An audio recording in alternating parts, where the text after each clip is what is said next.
Just Hello, and welcome to another episode of This Is Our Year. I'm your host, Michael Kurland, and joining me as always is my better half, Dougie Fresh. What's going on, Douglas? How we doing today? We're doing great. We're back in the Northeast, and we got a game going on right now. I think this is the first time we've recorded while we're actually watching one. I don't know. I had it on inside. I have on my right hand side in my office. There's a split between my office and my gym, and I have a little crack about this big. So it's not really good for watching games. I tried to watch the Chelsea Real Madrid game yesterday through the crack, and all it did was piss me off. And I was on an interview for some award that we were up for in my business, and neither the award interview nor the Chelsea game went good. So all around losers. But there was some good news from last night for our listenership, which we want to get to shortly. But first and foremost, what are you drinking this week? Oh, I was worried you weren't going to ask me, man. I was going to tear into you here.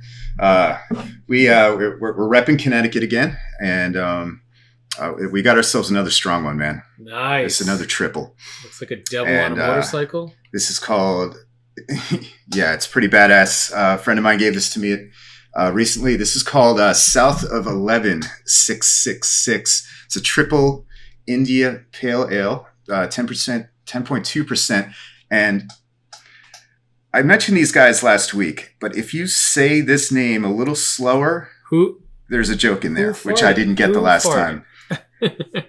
Who farted? Brewing, baby. Nice. Woo! So yeah, this again, another brewery that's part of the 12% project here in Connecticut. Highly recommend them. That is a beautiful sound right there. And that's a triple cheers, IPA with 10%. Oh yeah, yeah. Dude. So we're. If that's not the record for this show, we've done a 13 a few weeks ago, but we're going to go with the Texas theme for beer number 2, since I was just in Austin for a few days, and this one's only a 4%. Do you like that stuff? You like the ranch water? We're going to balance it up. Okay. I don't mind the ranch water. How about you? Topo Chico came out with some seltzers, so if I'm going to drink that stuff, which I still don't even know what it is, I'm kind of partial to those.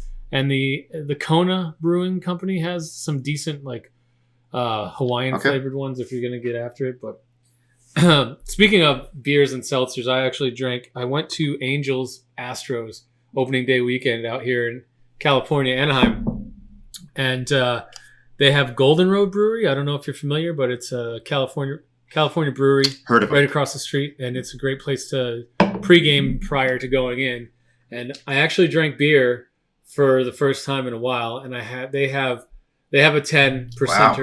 It's a wolf. It's called Wolf Pup, and I had 2 of those, and my wife wasn't happy with me when I got home. So that'll show you the 10%ers. So today I'm drinking one of my favorites. It's a Costa Brown Russian River Valley Pinot Noir, Sonoma County, and Costa Brown used to be one of the hardest bottles to get back in 2008, 2009, 2010. You had to get on their waiting list, and you still do have to get on the waiting list, but now you can buy it actually at a distributor in stores. But you used to only be able to buy direct from the winery. So I've been on their waiting list, and finally now am a member of Costa Brown, and I buy about 2 bottles every offering, spring and fall. And it's just a delightful Pinot Noir. It's a little expensive, but it's worth every penny. So, and they haven't dropped off since they. No. I mean, they still think they're owned by the same ownership and everything. They just, they just ramped up their distribution. So, cheers, Douglas. Cheers, brother. We'll get in the Mets in a bit, but. There's a little bit of a basketball game. Yeah, there was a basketball game last night. That I watched. I watched a full NBA game. I am proud of you. So what did you think? I thought you guys looked good, especially the big two. Big two couldn't miss to start the game. And my other amateur opinion is that Patty Mills and Bruce Brown are just gamers, man. I love them. Yep. They are fearless. fearless dudes. So, yeah. I mean, look, you Yep. took care of business yesterday, and Yep. It on was to so quick wrap on that. It was everything I hoped it would be.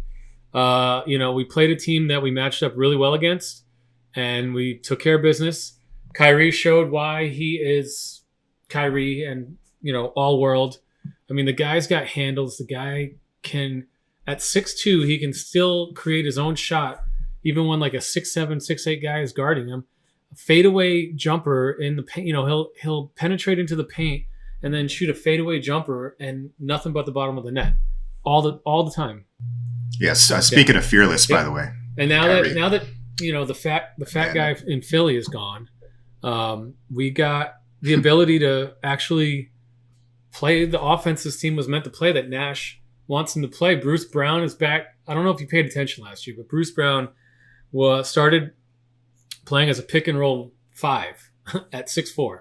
So he was playing this pick and roll center, and he developed this little I don't know, teardrop, exactly. Thank you. Teardrop shot, and he was really unstoppable last year because he was deadly from 5 feet from the basket, and he would just get far enough away from the bigs, but close enough that he could just put that teardrop up.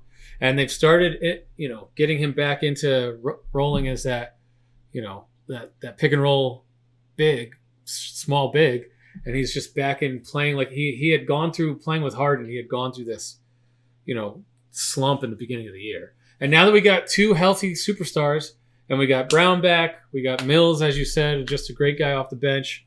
And yeah, he's a guy you want to when you're making a run, right? Mills, yeah, exactly. He's seen it all. He's been around. He's been around championship teams, been around one of them, if not the best coach of all time. Played with Duncan and Manu and all those guys down in San Antonio. So I think if everyone stays healthy and we can, and if we get Simmons back, I don't know. That's what they're saying. He may or he may not come back for this round. I don't think he will because he hasn't even practiced yet. So to try and put him into the rotation is probably a bad idea. But maybe round 2 if we get past Boston. But I really love the matchup against Boston. Boston. Well, you got to. What got you with Williams out now, right? And when we played this team in the regular season with just Kyrie and KD, we've beaten the absolute brakes off of them. And don't get me wrong, when you got Tatum and Brown, you're in every game, right? You got 2 young stars in the league, and they can certainly, as Tatum did against us the last time we played, he put up a 50 burger on us, and we couldn't really do much to stop him. And that's going to be our Achilles heel, is we just don't play defense. But I think we match up really well against Boston, and I think that we're going to, especially like you said with Williams out, I think we're going to take this series, and we're going to make some noise in these playoffs. I don't know if we're going to go all the way, but we're taking it round by round, and I predict that we're going to take the Celtics out in 6. That's my prediction. Yeah. Wow, there it is. That was my next question. What if you were calling it already? I'm calling it. He's calling it. Brooklyn is. We're Big back. upset. We're healthy. We have nothing standing in our way other than ourselves and Toronto. If we have to play them, the only thing that can beat us is us. If we can't make our shots, and we've got 2 all-world talents, we finally got the offense clicking. We got a little bit of defense, and we finally got rid of the biggest addition by subtraction that we could have made was we cut James Johnson, and we gave Kessler Edwards a full contract. And for those that don't know, James Johnson was a guy we signed to be a power forward, kind of a muscle guy. He's definitely a tough guy in the league. He's known for. Oh yeah, he's an enforcer, kind of an exactly. Enforcer, and right? I think it was something that we thought we needed, but then he came and started playing for us, and now I realize why he's played for like 30 teams in the NBA, because he is an enforcer. Yeah. He will stand up for his teammates, but he also thinks he's got handles like Kyrie, and he thinks he can shoot like Durant, and he doesn't pass the ball. Whenever you pass him the ball, he goes to the hole or he shoots up a 3, and he is not good on offense. He's fine on defense, and he's got every once in a while he gets a couple of those crazy shots to go in, but he was so negative on the floor when it came to his time on the floor, negative with scoring. It was ridiculous. He was we just kept running him out there. So Kessler Edwards is a guy that they drafted in the second round out of Pepperdine. He's a long 3-and-D guy who doesn't quite have the 3 yet, but he's got the D. He's probably the best defender on the team already as a rookie. And he's a guy that we need in the playoffs that can hopefully come in and, give us good minutes off the bench to shut down some of the scoring from the bench of the opposing team. So, yeah, I'm excited. Yeah, it's funny because the one time I noticed James Johnson this year, he actually had a really good game. I don't remember what game it was. It was like in the last month. And I remember thinking like, oh, this guy brings the character, the effort. Like, he definitely. I think he leads the league in face. All of a sudden, he's gone. Well, so. But he definitely has one right under his eye. Yeah, man. So I don't understand that. Oh, well, that's a man with confidence, but maybe a little too much, as you said, and he wasn't playing team ball. How do you feel about the play of the Cam other Thomas? rookie you got in there, Claxton, or Cam Thomas too? But Claxton's been. Oh yeah, well, Claxton's he's our second year guy, or third year guy, and he's. Second year. My bad. He's been I group playing, him in with with those. Back to the age-old adage, right, that we've been saying. The fat guy in Philly, right? He shut Claxton's game down. Claxton and him did not jive well. And so Claxton was a shell of what we thought he was going to be. And now that he's gone, he's rolling to the rim. He's getting put-back dunks. He's getting offensive rebounds. What he's supposed to do. He's playing really, really well. So I think with Drummond and Claxton, we've solved our 5 issue. That's why you're not seeing Griffin out there. Right, Griffin hasn't been playing much run, and he's just an undersized 5 that we don't need right now. So, are you happy with Dragic coming off the bench? We had our backup point guard was Carter, and we got rid of him because to sign Dragic, and Dragic is a complete and utter upgrade over Carter. Carter was okay, but another guy that wanted to shoot 5 3-pointers a game in 7 minutes of playtime instead of just moving the ball around. So I think we finally settled on a rotation. I think we finally got I got our 2 stars back and ready to go, back from injury, back from non-vaccination status. And I honestly, I'm excited to see what happens. I think we're going to take Boston in 6, and then we'll see where it goes from there. No more predictions after that, but Yeah, and speaking of, it's great to finally be talking about Kyrie and the Nets without having to mention the vaccine stuff. At least for now. Well, we'll see how Toronto does, but it looks like you guys are on the other side of the bracket now. Anyway, so it could be, but who knows with the East though? I mean, the only team I'm actually confident in, you guys included, is the Bucks to get to the ECF, Eastern Conference Finals. So. We'll see how the rest are of it bullies, shakes out. And that's the one series. If we do get to, we'll probably miss Johnson a little bit, and that's how they've beaten us. If you look at the games against the Bucks this year, I think we split it with them, and like 2 of them we beat the brakes off of them, and 2 of them they beat us by like a couple of points, and it all came down to like that last game was really good. That was the overtime game, right? Where that could have gone either way. So yeah, there's a lot of intrigue in these playoffs. I'm definitely looking forward to it. I think, like I said, I think we got the best matchup we could have in round 1, which is Boston. I didn't want to play Philly in round 1. I didn't want to play Milwaukee in round 1, and I didn't. As much fun that would have been. I mean, it would have been, but I think it would have taken away from the actual guys on the court. But I'll give KD credit. He's got the team. He's got the team ready. Like Brown came out last night. I don't know if you watched after the game, the presser, but Brown came out and he started talking a little shit about Boston, and gave him some bulletin board material. And KD came out and squashed it right away. And he said Bruce got a little caffeine high in him, and he needs to shut his mouth because that's a good team over there, and we're gonna respect him. He just took it right away. So yeah.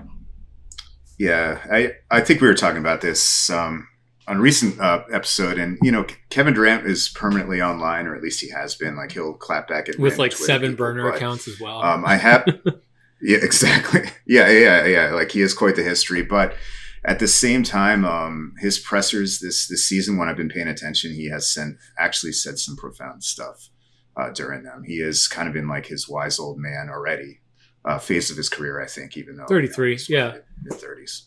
So, I mean, he's got a couple rings. So. You know, he doesn't.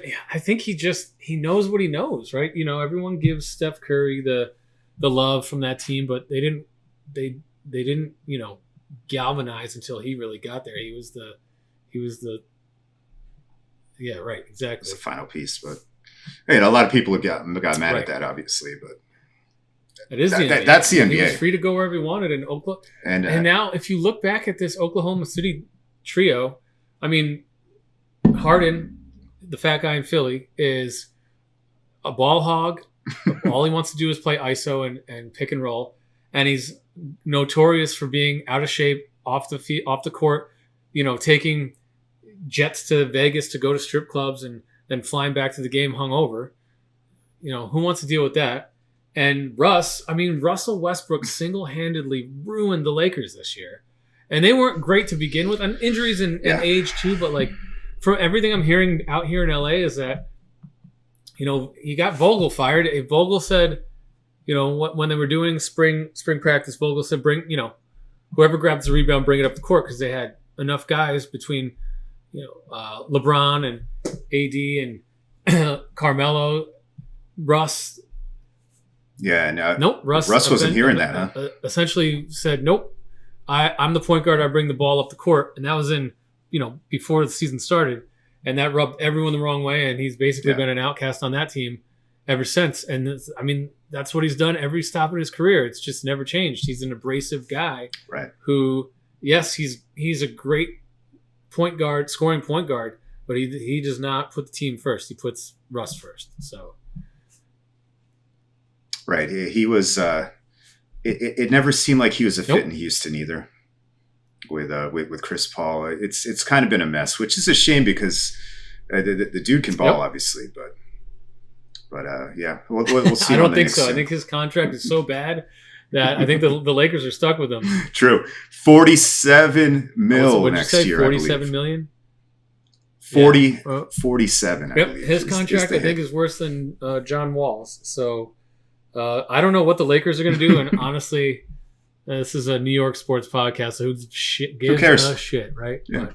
But yeah, so KD is the one that came out of there, and I think he, you know, in hindsight now, he left because it was a toxic situation with those two guys, right? And he was probably trying to get him to focus on playing hoop, and all they wanted to do was do them, right? So when you got two selfish guys, you know, it's time to leave. And he obviously made the right choice. I mean, how many rings did he get? But KD has at least two, right? Although, we're gonna have to fact check all this stuff as usual after the recording. But I thought the Dubs won a title before Durant. But he's got two. Okay, it sounded like they needed him. You said no. I said he was the guy that galvanized them. That like really made them just unbeatable. I went to a Warriors game. When he was playing there a couple of years ago, I forget. I think they were playing Houston actually in the game, and they just, I mean, it was him. It was every time down the floor. You know, he'd get it. He was playing the three for them, and he'd get it in the, you know, off wing, and he just put up a jumper in it, and he doesn't miss. He does not miss his jump shots. It's, you know, it's rare for him to shoot less than 40%, and he is a jump shooter. He doesn't. KD's not a dunker. He's not a slasher. He's not going to the rim very often. So no, it's such a sweet shot too. It's so nice to watch. It's like that perfect baseball swing, like Ken Griffey Jr. Right, where it's just like, wow, this guy it's just on another level, and it's just so cool to watch these guys. All the BS aside and all the social stuff aside, we've been really lucky this era to have guys like that out on the court. So. You know, I put him number 2 Nets all time that I've seen. Of course, Drazen Petrovic. I mean, come on, our my boy, boy. Doug, our boy. I definitely cried the day. Fair enough. I have a Petrovic jersey in my closet. Devastating. Yep. That was the height of my basketball powers back in like '93. And I played the 2 guard too, and just endless days just shooting hoops, shooting threes, and yelling out draws in when I knew I had it. Oh, dude, take me back, that baby. team was set up for success between Kenny Anderson, Johnson, and Derek Coleman. You know, you had a couple other role players on that team, but we were making a move on the Knicks back in the. I think Mookie Blaylock was there, wasn't he? Maybe he was the backup too. Yes, I think you're correct on that. Or he might have just left to go to Atlanta, but that team, true. I mean, Drazen couldn't miss. You know, Coleman was. I mean, he was the number 1 overall pick. He was somewhat of a disappointment in that role. He was I remember that. Yeah, I remember people saying, "Oh, bust," and look. Speaking of partying, man, you know, DC was notorious up in Syracuse even before he went to the NBA. Maybe didn't reach his full potential, but he was still a force, right? And Kenny Anderson had that smooth. I mean, he had the handles. Little New York guy. Oh yeah. He was hell of a point guard. Yep, New York playground stuff. And the year '94, I think the Nets and the Knicks played in the first round, and that was the year after I think Patrick Fitz passed away. That's where different John series, Starks obviously, but broke Kenny Anderson's arm by undercutting him because John Starks was the dirtiest player in the NBA. Those Knicks, that's actually the reason why I hate the Knicks so much. Is those teams with Oakley and Starks. And Ewing, Mason. They were dirty. They were dirty. But I mean, I guess if I was a Knicks fan, I would have loved them. Derek Harper. But, yeah. You would have loved that shit. Honestly, I was more neutral, but I respected it. I never wanted to see the Bulls win. No, me neither. Wasn't that guy. Jordan. So. I mean, it was rough to watch though. Sometimes, it's fourth quarter and it's 77 all. But that was right? the NBA in the 90s. It was all about big men getting down in the box and boxing out and throwing elbows, and you know that's the basketball. I mean, you said you were a 2 guard. Shit, growing up, I was a fucking power forward. I was the Bruce Brown, but I didn't have a great teardrop. You know, undersized power forward because I had no handles, and you know, those were the that was the way I learned how to play basketball. I played with my. Oh yeah, well, we all did, obviously, and there was one summer I grew like a foot, and I was no longer a 2 guard, and that was basically they put you down low. They put you in the post. But I started trying to post up dudes, and I'm like, no, I want to go back out. So there, when I was same but different. When I was playing hoops, I started playing like 10, 8, 9, 10, something like that. And my dad was actually a prolific hooper. He owned his college record for points. High school record for points.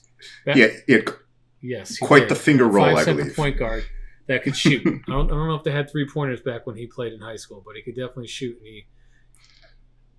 And the king of the set shots and the underhand free throws. So Norm was great, and so it was always expected that I would have some sort of prowess at basketball and maybe be a decent point guard, but.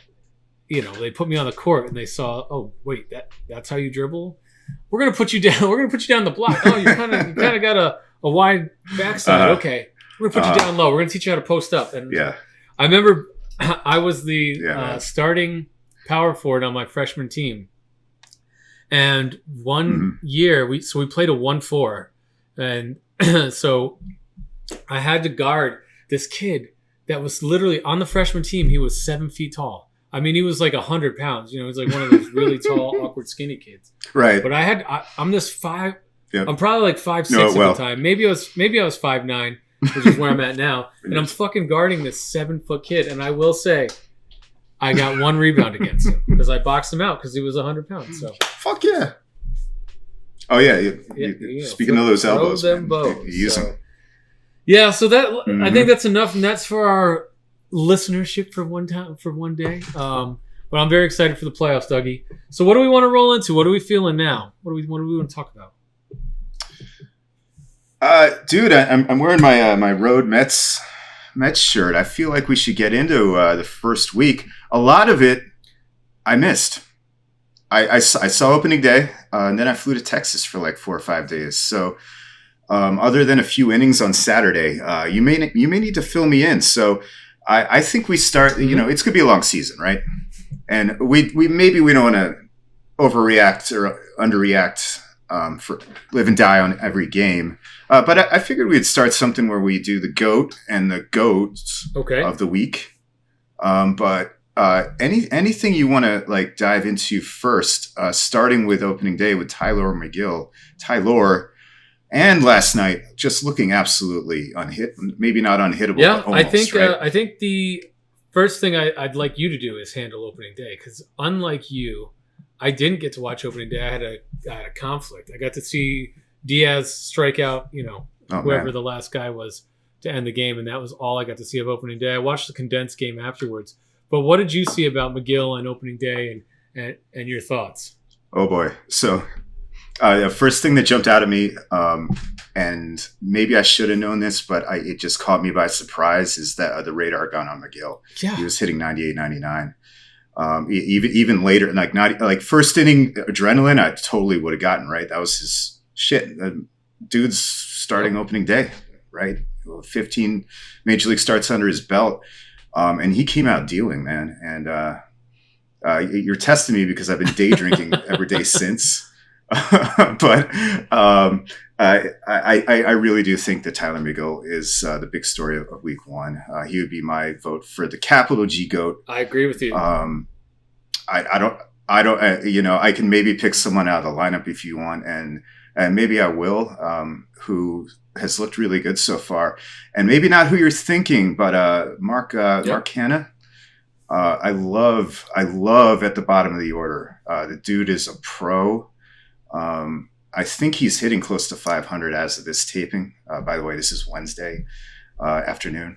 And we can get into, by the way, Pete had a massive day today too, so far. But I just love that Canna is down there. He kind of reminds me of when the Mets picked up Sean Green. I don't know if you agree with this, but Sean Green at that point in his career wasn't asked to do too much, but he was that presence in the outfield and down on that lineup. So great stuff from him.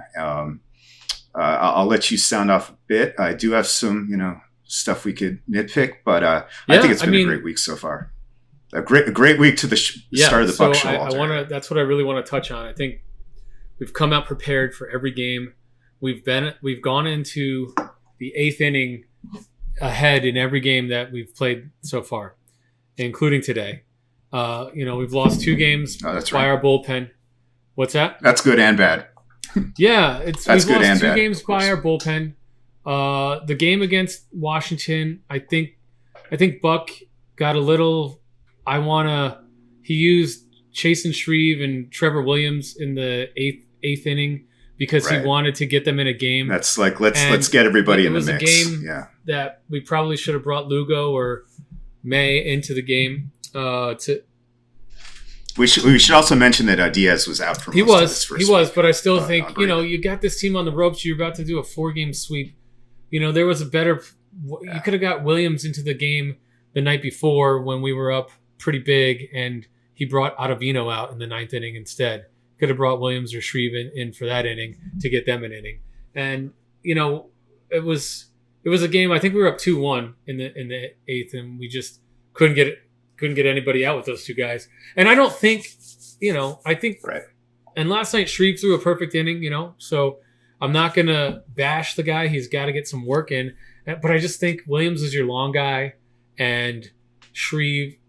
Yeah, it was just a weird spot. That was a weird spot. He kind of shoehorned that. It's opening week. I think I can kind of understand, but I also think every game, you talk about the game. I mean, the games in April count the same as the games in September, right? That's a team you have on the ropes. That's a team I would love to just beat the shit out of. Sorry, Matt, all year long and just rack up W's because they're not going to be very good, and you got to take those W's where you can. Yeah. And the first game against Philly, I mean, we're up 4-0 going into the. No, it was 4-0 going into the 8th, right? And then we were. Yeah. No, that's a game you can't lose. Real Muto. I mean, it was what I saw from Joely Rodriguez is he's decent against lefties. I think he got Harper. He struck out Harper. He struck out Schwarber, but he is not good against righties. So that's gonna be a tightrope all year between him and Shreve. Yeah, I got to watch the replay of that. It was 3-2. He had to come with the fastball. He's got an 88 mile per hour fastball. He threw it right down the middle. I mean, I don't think I could have put that into the outfield, but I think I could have gotten a single off of that thing if I was a right-handed hitter. You probably could have gotten a single. I'm a lefty. I would have bailed out and dove for cover. Yeah. Oh, that would have been a meatball for me. But no. By the way, I want to go. I haven't been in so long. I haven't been to the cages in like 20 years. So maybe we'll take our foot off the gas on being able to hit major league pitching. But I think that trade still wasn't great. But I'm not going to get on the guy. I think we needed a lefty. I think between him and Shreve now we got two lefties. And, we think Hefner is going to be a miracle worker like he has been. I mean, look at what he's done with all these other guys, right? So, oh man, and that's a great point. Bringing it back to McGill. I don't know if you saw that, but Hefner gave him some homework on the last day of the season or whatever. Or Rojas too, to his credit, and he's come back and wow. So 2 games, still he leads the league in innings pitched. Anyone have that prop bet? Still hasn't given up a run. I mean, this guy's doing. And and he's throwing. I was going to say he's doing a really really good Jacob deGrom impression right now. He seems to be very capable of that kind of role where nothing really phases him. I think he's an imposing guy. Like, I never realized that he was 6'7", 250. I mean, he is a big guy out there on the mound, and he's got his stuff has just taken another jump forward. And he's not old. He's the youngest guy, one of the youngest guys on the team. I think he's only 26 years old. So he's at that point where, a pitcher can start taking off. So that's exciting because the back of the rotation, Carrasco pitched fine.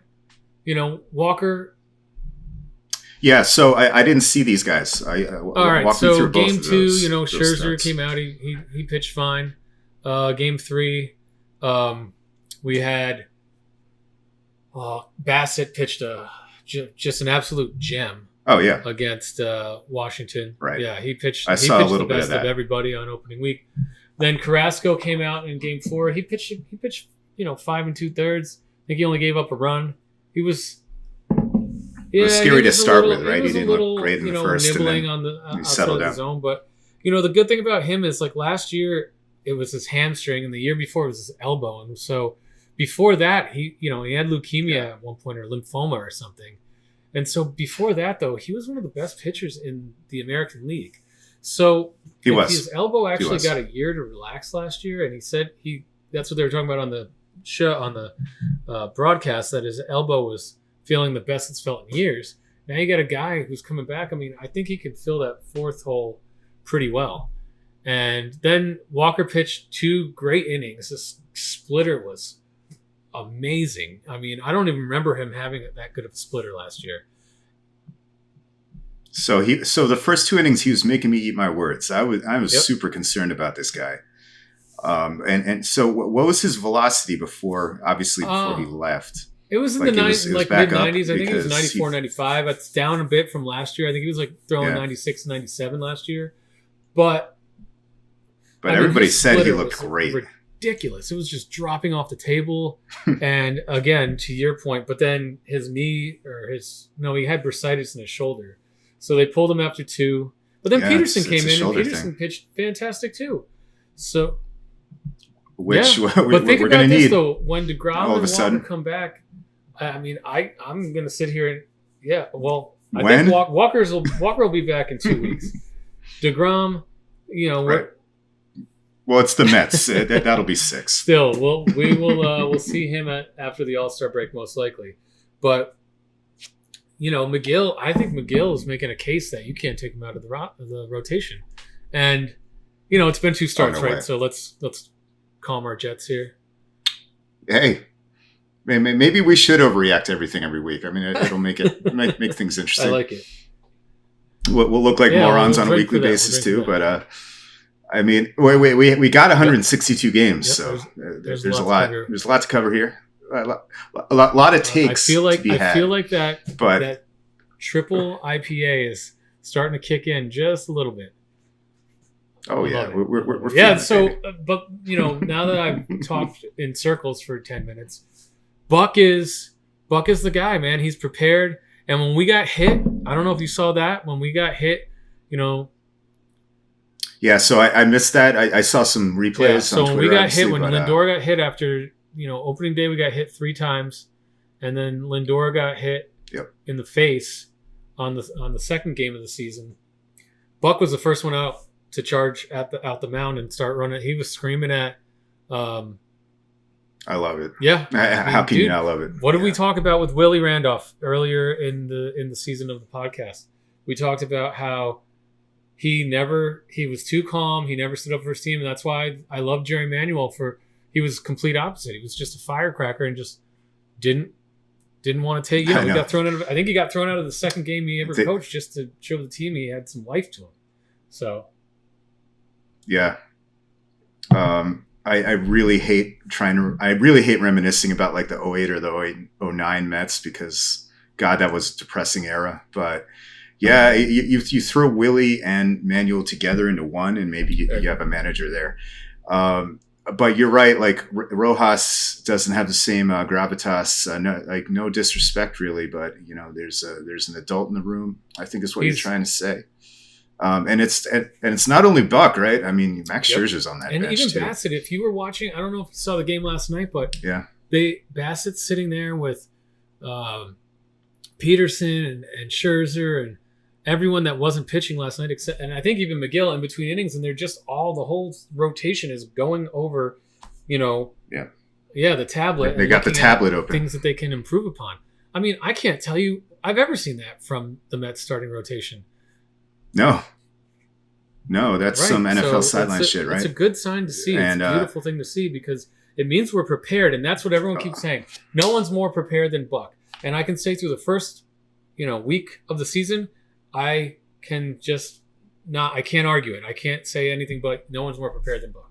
And that makes me feel happy. To your point, there's an adult in the room. He's not going to let all the bullshit anyone get away with bullshit. You come to the park hungover, he's going to know, and he's going to call you out on it. And if if you're not playing well, he's already starting to do some lineup changes. He's been getting some guys in on a utility basis, and I think that's been good to get McNeil out in left field, get Cano some second base time.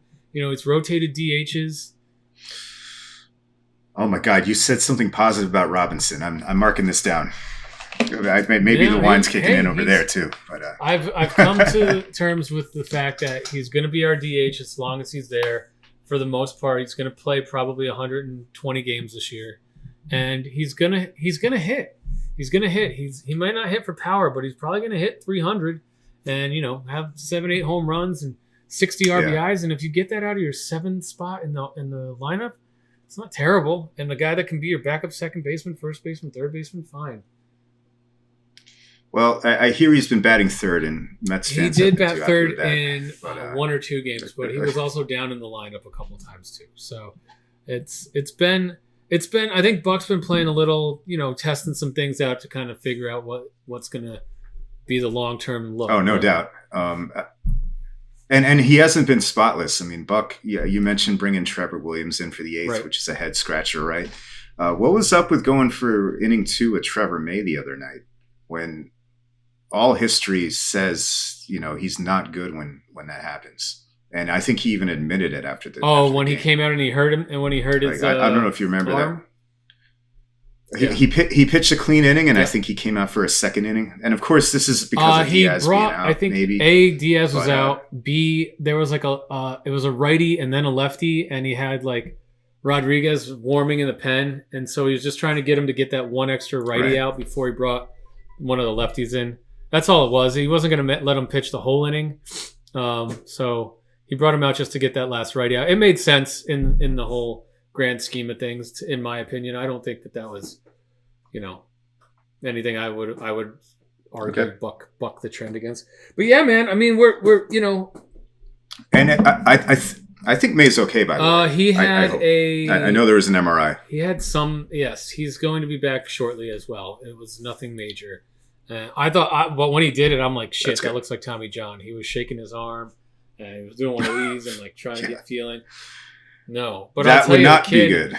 The kid that with the pitched bullpen depth. for, I want to say it might have been Washington, but it was either Washington or Philadelphia. He threw like 2 pitches and he came right out of the game. I think it was Philly the other night. That kid probably needs Tommy John because he threw 2 pitches and then he was doing one of these. And I'm like, that sucks. That sucks. So yeah, if I'm gonna give let's do some awards here, Dougie. If I'm gonna give my weekly GOAT, right? So are we saying greatest of all time is what the GOAT stands for? GOAT. Well, yeah, uppercase GOAT and then lowercase GOAT because can we call it the GOAW? Right? Greatest of all week. Yes. No one's gonna get that. No one's gonna get that, but I'm down. I think I'd like to give. McGill makes sense. I think he makes sense, but if Buck was a close second because this team is ready. This team is ready to play. This team is ready to play. Okay. No rules against non-players. So and you, good stuff. And your vote for the scapegoat of the week. I would say if I had to choose a scapegoat of the week. I don't know, man. I got one, but I think you know who I'm going to. Yeah, go for you. You go ahead and give me your scapegoat of the week. Yeah, I'm gonna pile on the Jolie. This guy probably doesn't deserve it, but Jolie Rodriguez, just because I was a little annoyed by the trade. I will say about that trade though, Drew Smith looks like looked pretty your good. 7th inning guy, my friend. So if we're talking like having Rodriguez and Smith versus like Castro and Claudio, I guess I'll take the first side of the trade. I think the money matched up, and we needed a lefty, and you have May, Smith, Lugo, all as your setup guys. Ottavino, like where was Castro going to pitch? Yeah. We just needed another lefty. It just filled a need. But I don't know. I mean, I think what we learned is he's just not going to be able to get righties out at a high consistency. It's not Which good. is not good with the new rule. That rule is stupid. I guess it's not even a new anymore. But I think that's my least favorite rule. Although I had hoped they were getting rid of the ghost runners or like the extra inning runners, and then they brought it back at the last minute. I mean, I'm not a fan. I don't mind that one because extra innings. I do not want to see the Mets get into an 18-inning affair. That's stupid. I would start it like the 11th or 12th. That would be my compromise. Just have ties because, I mean, it's regular season. Yeah, I don't need to watch 18. Yeah, I'm a hockey fan. I don't need to watch an 18-inning regular season game. I will shut that shit right the fuck off.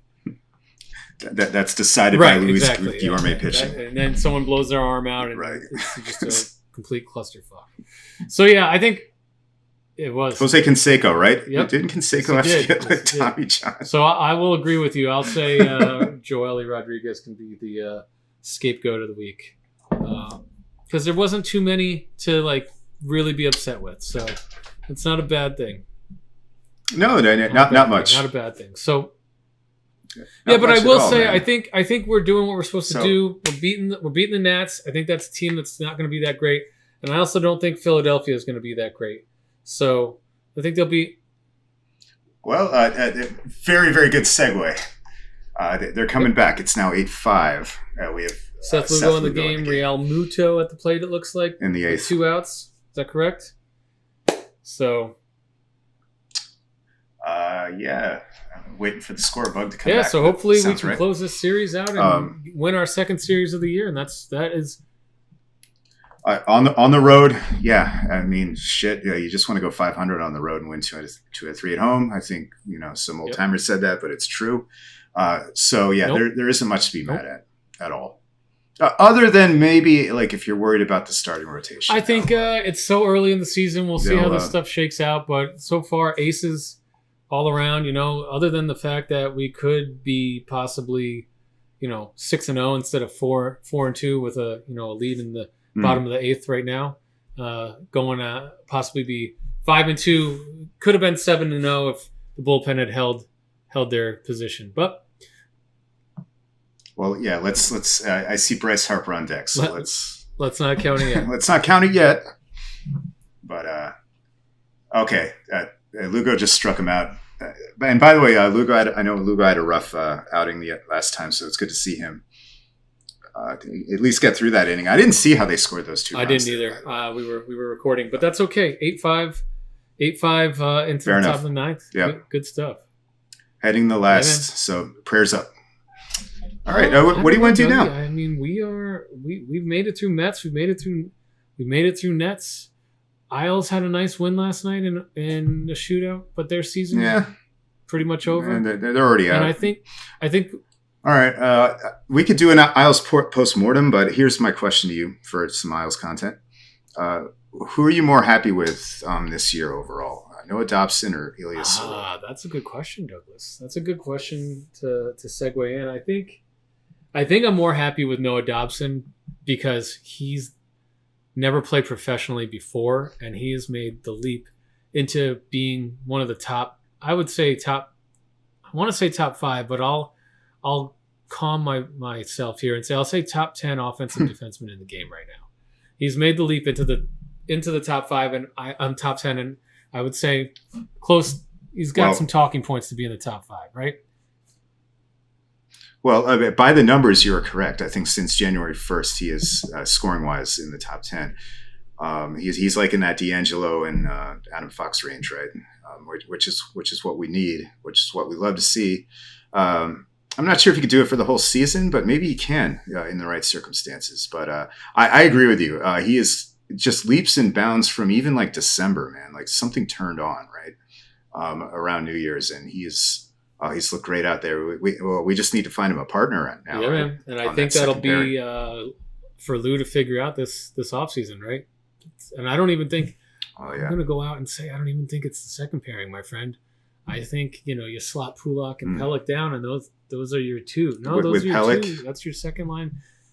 Yeah. Oh, that's your second. Yeah. The whole damn that's your pairing. shutdown So defensive line. I thought you meant Dobson, and you get a guy out there with Dobson, and that I guess it would be your second pairing.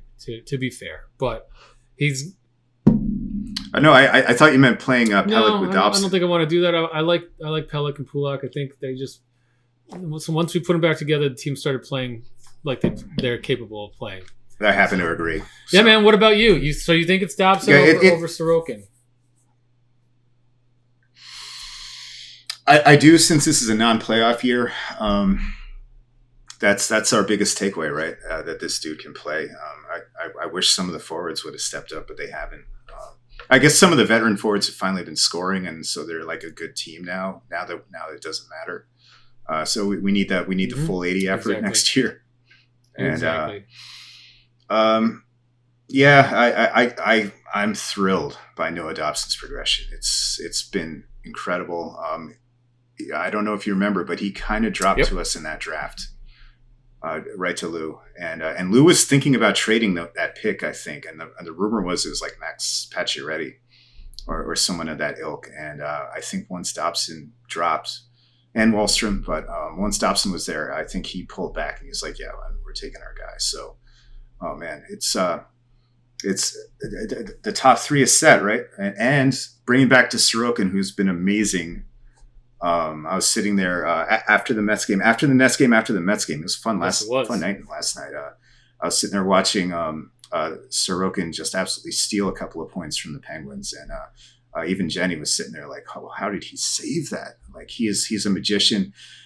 Get them both locked up, man. That's the future. Yeah, future is bright. So. Even though we have a little bit of an older roster, an aging roster, I will go back on my word and say I will trust in Lou this offseason to find us the defenseman that we need and get that top line winger. I mean, Forsberg is still unsigned. I think him and Gaudreau, as there's rumblings out of Calgary, he's basically like, fuck you, pay me, and he's gone. Yeah, the thing I worry about is like just counting on free agency is not the best strategy. Like especially when you're the New York Islanders, it works. It works for our crosstown rivals. They can offer less and get a player, Panarin. But I don't know if it should be Lou's strategy. I hope it's not his only strategy. I'm going to be tough on Lou this offseason. We have to. Well, it's been a great show, Dougie.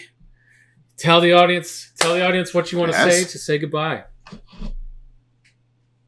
I want to say I'm not done with my triple yet, so Do we have to say it? All right, fine. For now, LFG. Let's Nuts. fucking go. How about Yeah, that? I like it. I'm still working on it. I like it. Well, Dougie, I'm looking forward to this Let's next fucking go. week. I think next week we're gonna get into some mock drafting. So brush up on your prospects, and audience, we will see you next week.